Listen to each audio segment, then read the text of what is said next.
আসসালামু আলাইকুম ভিউয়ার্স, আশা রাখি সবাই ভালো আছেন। আজকে আমি যে বিষয়টি আলোচনা করব এটা হলো অর্থনৈতিক সুমারিতে প্রতিষ্ঠান, প্রাতিষ্ঠানিক কৃষি খামার এবং কৃষি বহির্ভূত অর্থনৈতিক কর্মকাণ্ড সম্পন্ন খানা কিভাবে গণনা করবেন।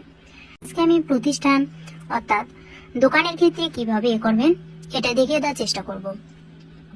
তবে ভিডিওটি শুরু করার আগে আপনাদের কাছে একটা রিকোয়েস্ট থাকবে, আপনি যদি এই চ্যানেলে নতুন হয়ে থাকেন তাহলে প্লিজ সাবস্ক্রাইব করবেন। তো চলুন দেখি।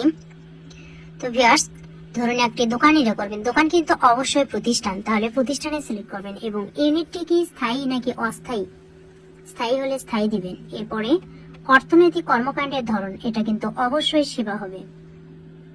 এরপরে ইউনিটের মালিকানা ব্যক্তিগত, ওই দোকানের মালিকের নাম বসিয়ে দিবেন। এরপরে কিন্তু বাড়ি বা মার্কেটের নাম, দোকানের যদি অন্য কোনো নাম থাকে দিবেন, না হলে মালিকের নামই দেবেন। এরপরে রোড নাম্বার অথবা ওই পাড়ার নাম দেবেন। এরপরে তার ফোন নাম্বার দেবেন।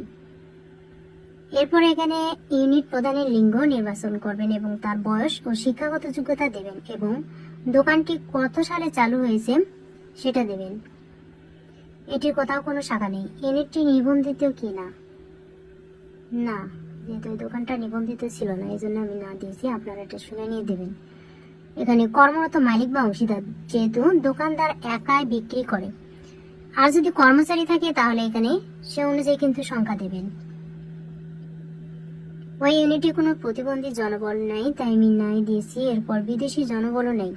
এখন বিস্তারিত কিভাবে লিখবেন যে এটা একটি মুদিখানার দোকান, এখানে চানাচুর, বিস্কুট, চকলেট বিক্রি করা হয়।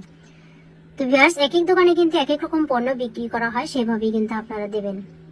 এরপরে এখানে কয়েকটা বিবরণ লিখবেন। ওনার যেহেতু মূলধনের প্রধান উৎস ছিল নিজস্ব তহবিল, তাই আমি এটাই দিয়েছি। এরপর মূলধনের পরিমাণ, প্রবাসী বাংলাদেশিদের বিনিয়োগ নেয় এবং বিদেশি বিনিয়োগও নেয়। ওখানে বিদ্যুৎ সুবিধা ছিল, তাই আমি জাতীয় গ্রিড দিয়েছি। সে কিন্তু দৈনিক হিসাব রাখে, তাই দৈনিক সিলেক্ট করেছি।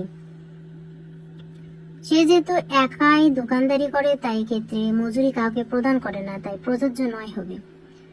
আর যেহেতু সে খুচরা বিক্রি করে, তাই খুচরা দিয়েছি। যদি কেউ খুচরা এবং পাইকারি দুইটাই বিক্রি করে তাহলে উভয় প্রযোজ্য দেবেন। অনলাইন ব্যবসায় সে সম্পৃক্ত নয় এবং তার প্রতিষ্ঠানের নামে কোনো ইন্স্যুরেন্সও নেই, তাই না দিয়েছি। আর বাকিগুলো কিন্তু গ্রাম এলাকার দোকানের ক্ষেত্রে অবশ্যই না হবে, যেহেতু এগুলো পরিবেশ ছাড়পত্র নেই, ফায়ার সার্ভিসের ব্যবস্থা নেই। তো ভিউয়ার্স, এখানে কিন্তু আয় আর ব্যয়টা হিসেব করে কিন্তু আপনারা দিবেন। আর এখানে যে সমস্যাগুলো থাকবে দেবেন, না হলে কিন্তু কোনো সমস্যা নেই। এটাতে ক্লিক করলে এগিয়ে যান বাটনে ক্লিক করবেন। তো ভিউয়ার্স, আজকের মতো এ পর্যন্তই। সবাই ভালো থাকবেন, সুস্থ থাকবেন। আল্লাহ হাফেজ।